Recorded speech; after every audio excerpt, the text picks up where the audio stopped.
हमारे हिंदू भाई ये नहीं चाहते कि दंगा हो, हमारे सिख भाई नहीं चाहते कि दंगा हो, दलित नहीं चाहता कि दंगा हो, मुस्लिम नहीं चाहता कि दंगा हो। ये सिर्फ एक राजनीतिक है और इस राजनीतिक का विरोध करना चाहिए, चाहे वो हिंदू हो, मुस्लिम हो, उसको अपना देश के लिए आना चाहिए सामने। देखिए, आग लगेंगी तो सिर्फ मुस्लिम का घर नहीं जलेगा, दंगा होगा तो सिर्फ मुस्लिम का घर नहीं जलेगा, हिंदू का भी नुकसान होगा, मुस्लिम का भी नुकसान होगा, देश का नुकसान होगा, प्रॉपर्टी का नुकसान होगा।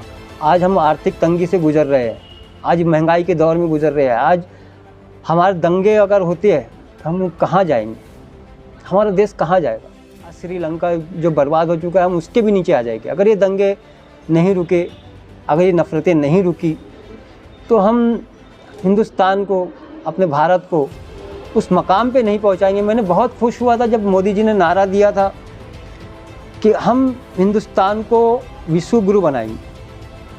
मुझे बहुत अच्छा लगा था कि अगर कोई पार्टी पहल करती है विश्व गुरु बनाने की, इंटरनेशनल तौर पर हम उभरेंगे। मगर क्या हुआ, आज हमारी जीडीपी कहाँ है? आज हम 110वें स्थान पर है।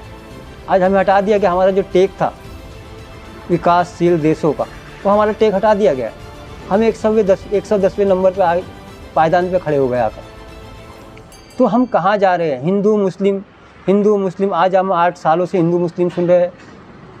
तो नुकसान मुस्लिम को ऐसा होगा, ऐसा ही नहीं है। हमारे हिंदू भाई, मैं आह्वान करता हूँ अपने हिंदू भाइयों से, अपने सिख भाइयों से कि वो आए रोड पर, एकता के लिए आइए हम एकता रैली निकालते हैं आपके साथ मिलकर, मार्च करते हैं हम पूरे शहर का। आइए एकता ले, मैं सर पर टोपी पहनता हूँ, सिख भाई अपनी पगड़ी पहन कर आए, हिंदू भाई अपनी पगड़ी पहन कर आए, अपना हनुमान चालीसा गाए। चलिए मैं आपके साथ चलता हूँ, एकता का संदेश देने चलिए। पूरे नागपुर, आप पूरे नागपुर के पूरे महाराष्ट्र बोलिए, पूरे महाराष्ट्र का हम एकता रैली निकालते हैं। हर गली, हर कूचा एकता श्लोक बनाइए, एकता श्लोक के साथ हम पूरा मार्च करेंगे।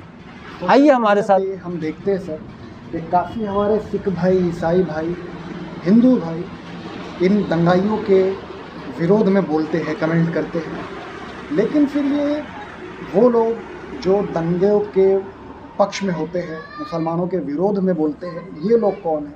सोशल मीडिया पे एक बड़ा तबका इनका ही नज़र आता है। नहीं, मैं जहाँ तक अंदाज़ा कि मैंने ऐसे सोशल मीडिया पे ऐसे एक फेसबुक ग्रुप में हूँ या ट्विटर ग्रुप में ऐसे जगह पे हूँ जहाँ 1-2 लाख लोग हिंदू भी ऐड है, मुस्लिम भी ऐड है। वहाँ के एडमिन भी हिंदू है उस ग्रुप के। मगर वहाँ जब हम पोस्ट करते, हमारी पोस्टों पे लाख कमेंट हो जाते। बेबाक अंदाज में हमने अभी जो पोस्ट किया कि भैया अल्लाह जो बहरे वाली पोस्ट मैंने किया, वो बेबाक अंदाज में एक ग्रुप है, मैंने वहाँ पोस्ट किया। वहाँ कम से कम 50,000 के करीब कमेंट पहुँच चुके हैं। उस कमेंट को आप देखिए उठाकर, उस कमेंट में कम से कम 20,000 हिंदुओं ने कमेंट किया है कि ये गलत है, ये लाउड स्पीकर आपका गलत है। यानी कि जो लाउड स्पीकर अपना लगाने की बात चल रही है, हनुमान चालीसा पढ़ने की बात कर रही है, मस्जिदों से लाउड स्पीकर उतारने की बात कर रही है, तो उसका विरोध हमारे हिंदू भाइयों ने कमेंट में किया है। तो मैं सोचने में मजबूर हो जाता हूँ, जब 20,000 हिंदू मेरी पोस्ट पर आकर कमेंट करते हैं, तो वो कौन हिंदू है जो कह रहे हैं कि लाउड स्पीकर हटाइए, ये करिए, वो करिए? मुझे समझ में नहीं आता ये लोग कहाँ से आते हैं।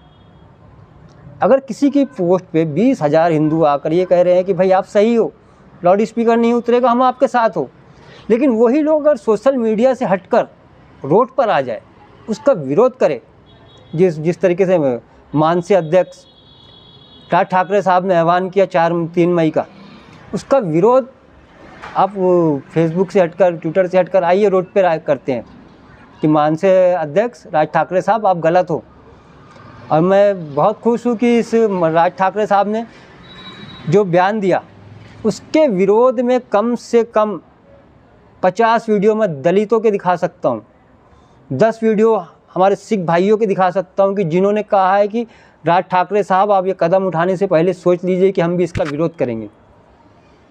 तो वहाँ हमें खुशी होती है कि पूरा हिंदुस्तान में सिर्फ नफ़रत का माहौल नहीं है, कहीं मोहब्बत का भी माहौल है। ज़्यादातर मोहब्बत का माहौल है। हम सोशल मीडिया पे देखते हैं पूरा नफ़रत नफ़रत नफ़रत। लेकिन मेरे ख्याल से जो खामोश मीडिया, आपके कहने के जो खामोश लोग हैं, वो इस चीज़ को बढ़ावा दे रहे हैं। वो सामने आए, जिससे कि सोशल मीडिया पे आप कहते हैं उस आकर आप रोड पे बोलिए, तो ये नफ़रत का माहौल ख़त्म हो जाएगा, दब जाएगा कहीं। हम जब रोशनी फूटती है, अंधेरा बहुत होता है, जब सवेरे की किरणें निकलती है तो अंधेरे खुद ब खुद अपने दम तोड़ने लग जाती है। तो आप जो खामोश बैठे हो, आप रोशनी हो, आइए रोशनी को सामने लाइए, हम अंधेरे को बिल्कुल गर्क कर देंगे। हिंदुस्तान से बिल्कुल नफ़रत के अंधेरे जो छाए हुए हैं, नफ़रत के बादल जो छाए हुए हैं, वो नफ़रत बिल्कुल मिट जाएगी। 1947 का जो माहौल आज है, 1947 के बाद जो खुशहाल खुशगवार मौसम रहा है आज तक, 2014 तक, वो माहौल फिर से आएगा। अगर आप नहीं आते हैं रोड पर तो फिर अल्लाह मालिक। आखिरी में एक सवाल हम पूछना चाहेंगे कि आज इतना ख़तरनाक माहौल है, जुमे के दिन मस्जिदों में हज़ारों की तादाद में लोग आते हैं, नमाज़ पढ़ते हैं, लेकिन क्या बात है कि इतने ख़तरनाक दौर में भी हमारे मस्जिद के इमाम साहब, शायद ही कोई ऐसी मस्जिद हो, मैं तो बता रहा हूँ देश में 1% भी शायद ऐसे ना हो, कि आज के हालात पे बात करें। क्या बात है कि 1400 साल पहले के जो हमारी तारीख़ है, तवारीख़ है, उसको बताते, जो कि ज़रूरी भी है मैं जानना, लेकिन आज के करंट अफेयर पर बात क्यों नहीं करना चाहते? हम पे हो रहे जुल्म सितम, हमारी जो मस्जिदों में आग लगाई जा रही है, उस पर बात क्यों नहीं करना चाहते? देखिए, अभी क्या हुआ कि हम 2 जुमे से नोटिस कर रहे हैं। 2 जुमे से जो नोटिस कर रहे हैं, वो ये नोटिस कर रहे हैं कि 2 जुमे के बाहर, जब जुमे के दिन होता है, नमाज के टाइम, पुलिस वाले हर मस्जिदों के पास एक पुलिस वाला आके खड़ा हो रहा है। शायद आपने नोटिस नहीं किया होगा, लेकिन मैं एक मस्जिद का सेक्रेटरी, तो मैंने नोटिस किया है उस चीज़ को। तो यहाँ इसको देखते हुए कहीं ना कहीं हमारे उलमा कहीं डरे हुए तो नहीं है? नहीं, क्योंकि ऐसा नहीं बात कर रहा हूँ मैं। जब से मैं तो होश संभाला हूँ, जिस भी मस्जिद में मैं जुमे की नमाज़ पढ़ा हूँ, दुनियावी बातों पे कभी भी जिक्र किया ही नहीं गया जुमे के दिन, कि हमारे हालात क्या है, हमें क्या करना चाहिए, हमारे बच्चों को इल्म हासिल करने पे गौर करना चाहिए, कानूनी लड़ाई कैसे लड़े हम, उसमें मजबूत कैसे हो, इससे बात ही नहीं होती। ये हमारे उलमा को ये करना चाहिए कि वो हमारे जो नौजवान हैं उनमें जोश भरना चाहिए कि उनको दुनिया में किस तरीके से जीना है, इस्लाम पे चलते हुए, ईमान को अपने दिल में बरकरार रखते हुए अपने देश के लिए क्या करना चाहिए, वो उलमा को बयान करना चाहिए। उलमा को ये बयान करना चाहिए जिस तरीके से हमारे उलमा आज़ादी के वक्त कई उलमा फांसी पे चढ़ गए, लेकिन हक बात करना नहीं छोड़ी उन्होंने, अंग्रेज़ों के सामने घुटने नहीं टेके।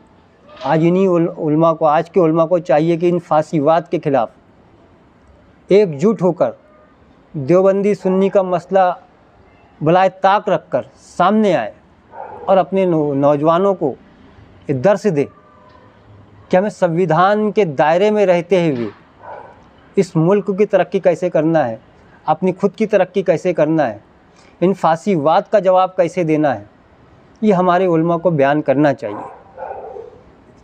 इन्हीं उलमा इस समाज का आईना होता है। अगर उलमा उलमा खामोश है तो फिर बहुत बड़ा मसला है। उलमा को सामने आना चाहिए। उलमा आज ये ना सोचे कि हमारे ऊपर केस लगेगा, हमारे ऊपर ये होगा, हमारी दाढ़ी टोपी देख के ये मीडिया हमारे ऊपर भोंकेगा। ये डरने वाली बात नहीं है। हम दुनिया में सदा रहने वाले नहीं हैं। मौत आई है, आज आएगी, कल चलेंगे। हक बात मंसूर के जैसा फांसी पे लटक के भी कहना है। आप एक जाने माने शायर हैं, मैं चाहूँगा आखिर में एक ऐसा शेर आप पेश करें जो हिंदू मुस्लिम एकता पे हो। हिंदू मुस्लिम एकता पे शेर, मुशायरे तो बहुत होते हैं, हिंदू मुस्लिम एकता के मुशायरे बहुत होते हैं। देखिए, अभी के आग लगने वालों को कहाँ ये खबर है, आग लगाने वाले को कहाँ ये खबर है, गर रुख हवाओं ने बदला तो खाक वो भी होगी। गर रुख हवाओं ने बदला तो खाक वो भी होगे। ऐसा नहीं है। राहत इंदौरी साहब ने कहा था कि लगेगी आग तो घर आएंगे घर कई जख्मी। यहाँ पर सिर्फ हमारा मकान थोड़ी है। दंगे जब भी होते हैं, दंगे जब मुसलमान का भी घर जलता है, हिंदू का भी घर जलेगा, और किसी नेता का घर नहीं जलेगा, किसी अमीर का घर, अंबानी अडानी का घर नहीं जलेगा। घर जलेगा मजदूर का, वोट देने वालों का घर जलेगा। जो गरीब है, गरीब बस्ती, सलम बस्ती, यहाँ आग लगती है। जहाँ बड़े बड़े बिल्डिंगें खड़ी है वहाँ आग नहीं लगती, सलम बस्ती में रहने वाले लोगों को नुकसान होता है। आग वहाँ पकड़ती है, वहाँ लगती है। तो मैं पूरे देश की अपनी हिंदू मुस्लिम जनता से आह्वान करूँगा कि इस नफ़रत को ख़त्म करिए, मोहब्बत का रास्ता ढूंढिए, गांधी का रास्ता ढूंढिए, राम पे चलने वाले का रास्ता ढूंढिए। राम ने कभी नफ़रत को पसंद नहीं किया। राम को पढ़िए, राम ने आपको रास्ता दिखाया है, उस रास्ते पे चलिए, तो आप कभी भी इन नेताओं के भड़काऊ भाषण में नहीं आओगे। और हम मुस्लिम नौजवानों से ये अपील करेंगे कि अपने आप को आज के माहौल में शांत रखें, जो भी कार्रवाई करे उस संविधान के दायरे में करे, न देश को न किसी गरीब को नुकसान पहुंचाने के लिए करे। अगर हमारी मज़हब पे आँच आई, हम अपने संविधानी इस्तेमाल करेंगे। आज अदलिया ज़िंदा है, आज सुप्रीम कोर्ट भले खामोश है, लेकिन ये सुप्रीम कोर्ट का जिस दिन डंडा चलेगा, मुझे मालूम है कि सुप्रीम कोर्ट आज खामोश है।